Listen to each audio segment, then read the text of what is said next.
hidup kita akan senantiasa dituntun oleh Allah untuk menemukan yang baik dan benar. Dengan demikian kita tidak mudah menyalahkan orang lain atau juga mempersulit kehidupan orang lain. Dan dengan cara itu kita akan bersama-sama dalam perjalanan hidup ini terus-menerus dalam hidup yang dibimbing oleh roh dan hati yang selalu diperbaharui untuk menjadi semakin terbuka terhadap siapapun, juga kebaikan siapapun, dan menjadi semakin lemah lembut, rendah hati di hadapan Allah dan sesama. Semoga spiritualitas kehidupan bersama yang ditanamkan oleh Allah, baik melalui nubuat Nabi Yeskiel maupun juga pengajaran Yesus kepada murid-muridnya, semakin membentuk pola hidup kita setiap hari.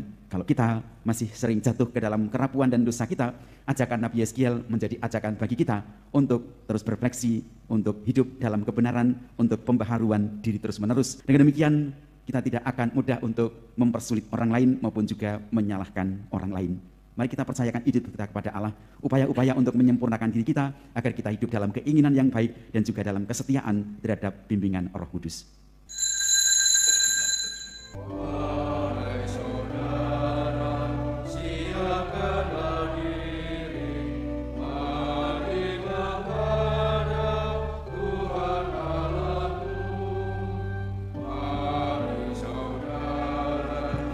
Satukanlah hati di dalam ruang Kristus Tuhanmu.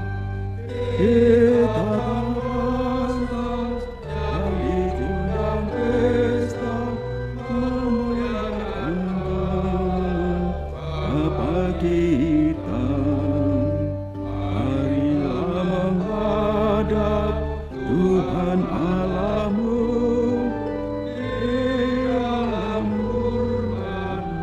Kristus Tuhanku.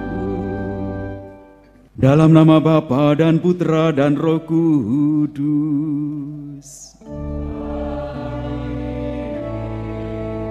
Rahmat Tuhan kita Yesus Kristus, cinta kasih Allah Bapa dan persekutuan Roh Kudus bersamamu.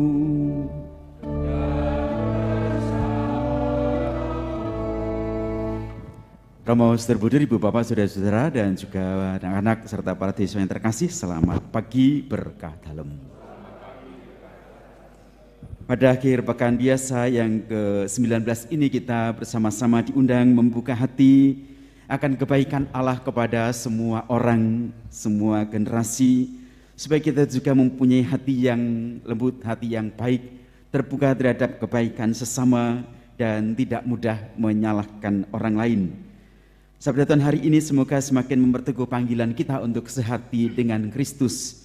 Dan kita mohon agar segala pekerjaan, pelayanan hidup kita sepanjang hari ini juga mewujudkan hati yang terbuka bagi siapapun. Kita persiapkan hati kita merayakan Ekaristi ini dengan mohon ampun atas dosa-dosa kita. Saudara-saudara yang terberkati dalam Tuhan Yesus Kristus, beberapa hari ini kita diajak untuk menata hati, mengelola hati dalam menanggapi sabda Tuhan dan juga mewujudkannya dalam menyikapi situasi dan juga bersikap terhadap sesama.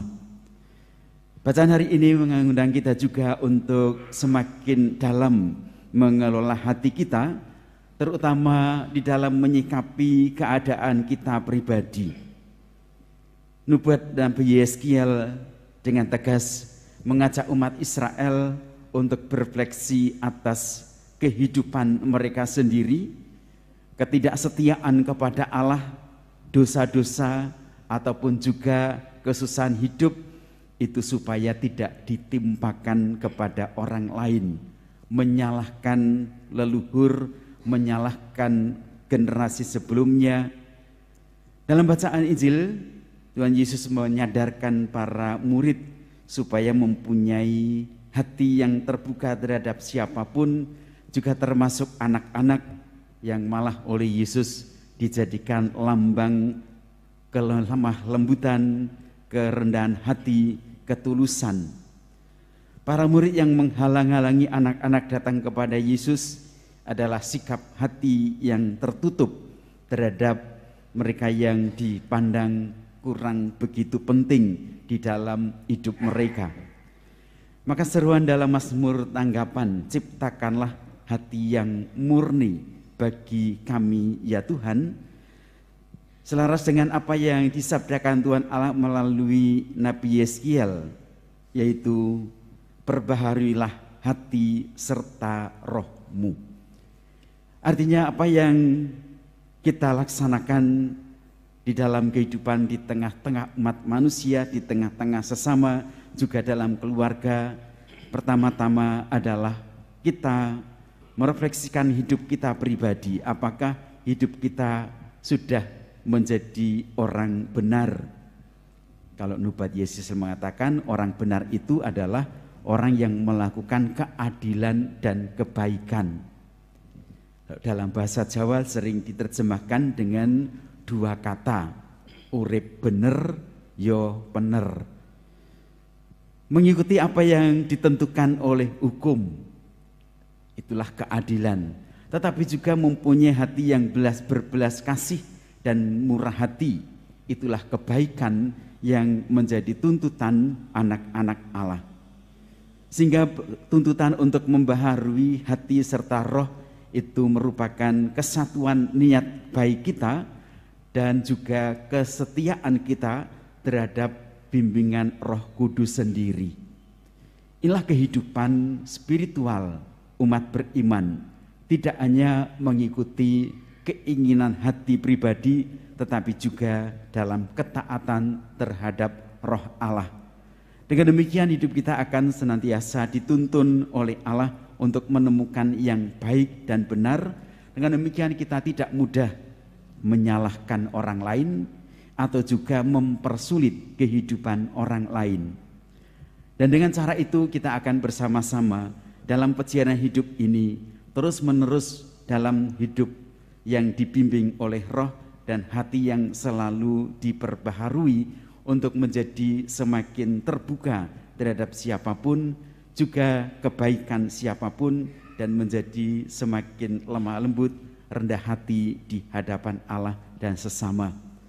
Semoga spiritualitas kehidupan bersama yang ditanamkan oleh Allah, baik melalui nubuat Nabi Yeskiel maupun juga pengajaran Yesus kepada murid-muridnya, semakin membentuk pola hidup kita setiap hari.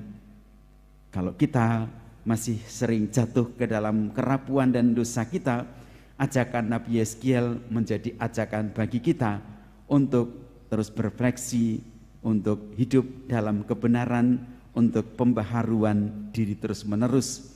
Dengan demikian kita tidak akan mudah untuk mempersulit orang lain maupun juga menyalahkan orang lain. Mari kita percayakan hidup kita kepada Allah, upaya-upaya untuk menyempurnakan diri kita agar kita hidup dalam keinginan yang baik dan juga dalam kesetiaan terhadap bimbingan Roh Kudus. Kemuliaan kepada Allah Bapa dan Putra dan Roh Kudus, seperti pada permulaan, sekarang, selalu, dan sepanjang segala abad. Allah Bapa, agunglah misteri iman kita, penyelamat dunia, selamatkanlah kami, karena melalui salib dan kebangkitan-Mu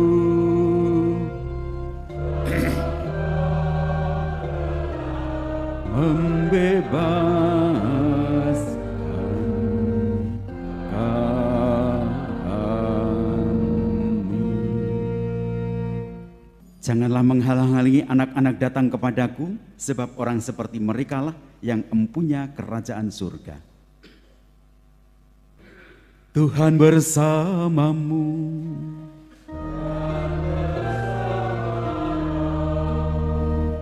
Semoga Allah yang Maha Kuasa memberkati saudari-saudara sekalian, Bapa dan Putera dan Roh Kudus.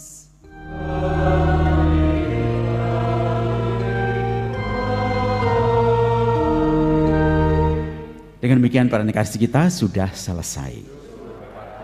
Mari mewartakan belas kasih Tuhan dalam hidup kita sepanjang hari ini. Selamat pagi, berkah dalam.